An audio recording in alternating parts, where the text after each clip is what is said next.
ఇక హైదరాబాద్ లోని కుల్సుంపురాలో అగ్ని ప్రమాదం జరిగింది. ఫర్నిచర్ గోదాంలోని గ్రౌండ్ ఫ్లోర్ లో చెలరేగిన మంటలను అగ్నిమాపక సిబ్బంది ఫైర్ ఇంజన్లతో అదుపు చేశారు. ఈ ఘటనలో 6గురికి గాయాలు కాగా ఉస్మానియా ఆసుపత్రికి తరలించి చికిత్సను అందిస్తున్నారు. 10 ఏళ్ల బాలిక ఆసుపత్రిలో చికిత్స పొందుతూ మృతి చెందింది. అగ్ని ప్రమాదంపై విచారణ చేస్తున్నారు అధికారులు.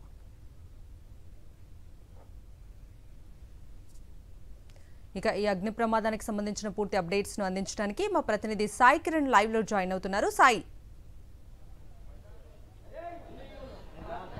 కుల్సుంపురాలో నిన్న రాత్రి 12:30 గంటలకు పెద్ద అగ్ని ప్రమాదం జరిగింది. ప్రస్తుతం మనం చూస్తున్నటువంటి ఈ ఇంట్లోనే ఇది G+2 భవనంగా ఉంది. అయితే ఇందులో అక్రమంగా ఎటువంటి అనుమతులు లేకుండా ఏదైతే ఒక యజమాని ఇందులో సోఫాకు సంబంధించినటువంటి ఒక కంపెనీ ఏర్పాటు చేశాడు. ఇక్కడ సోఫాలను ఇక్కడ తయారు చేస్తుంటాడు. ఆ సోఫాల తయారీ యూనిట్ లో ఒక్కసారిగా రాత్రి షార్ట్ సర్క్యూట్ తో ప్రమాదం స్టార్ట్ అయింది. మీద G+2 లో ఉన్నటువంటి ఎవరైతే పైన 2 అంతస్తులో ఉన్నటువంటి వారు మంటలో చిక్కున్నారు. అయితే కొంతమంది 15 మంది వరకు కిందికి దిగారు. కానీ శ్రీనివాస్ కుటుంబం మాత్రం అక్కడే చిక్కునుంది. సో దాంతో పోలీసులు అలాగే ఫైర్ సిబ్బంది వారిని రక్షించే ప్రయత్నం చేశారు. అయినప్పటికీ కూడా 4గురికి తీవ్ర గాయాలయ్యాయి. అలాగే ఇందులో ఒక పాప మాత్రం చనిపోయింది. అయితే ఆ పాపకు తీవ్ర గాయాలయ్యాయి. ఆ తర్వాత ఆమెను ఆసుపత్రికి తరలించేలోపే అక్కడ చికిత్స పొందుతూ కూడా చనిపోయినటువంటి పరిస్థితి ఉంది. ఇక్కడ మనం చూడొచ్చు కింద మొత్తంగా కూడా సోఫా యూనిట్లు ఇవన్నీ కూడా తయారు చేస్తుంటారు. వాటికి సంబంధించినటువంటి రెగ్జిన్స్ అవన్నీ కూడా పూర్తిగా మంటలకు అంటుకుని ఆ మంటల దాటి పెరిగింది.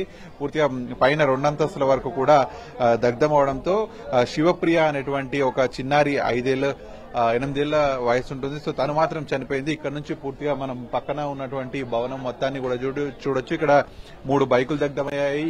అయితే పైన ఉన్నటువంటి వాళ్లకు కిందికి దిగరాకుండా పూర్తిగా మంటలు వ్యాపించడంతో కూడా ఒకసారిగా ఈ ప్రమాదం జరిగింది. అయితే ఇక్కడ యజమాని నిర్లక్ష్యం తీవ్రంగా కనిపిస్తుంది. యజమానికి సంబంధించి కింద ఆ సోఫా తయారీ కంపెనీ పెట్టడంతో వారికి కింద మంటలు వ్యాపించగానే బయటకు రాకుండా అయిపోయింది. సో దానివల్లనే ఈ ఫైర్ యాక్సిడెంట్ పెద్దగా జరిగింది. సో అలాగే బాధితులకు సంబంధించి ప్రస్తుతం పోలీసులు స్టేట్మెంట్ తీసుకుంటున్నారు. ఎలా జరిగింది, ఎన్నింటికి జరిగింది, ఆ సమయంలో కాపాడడానికి ఎవరైనా వచ్చారా, అసలు ఏం జరిగింది, ఓనర్ కూడా ఇప్పుడు ప్రస్తుతం ఎక్కడున్నాడు ఏంటనేది కూడా ప్రస్తుతం పోలీసులు దర్యాప్తు చేస్తున్నారు. Okay Sai, thank you.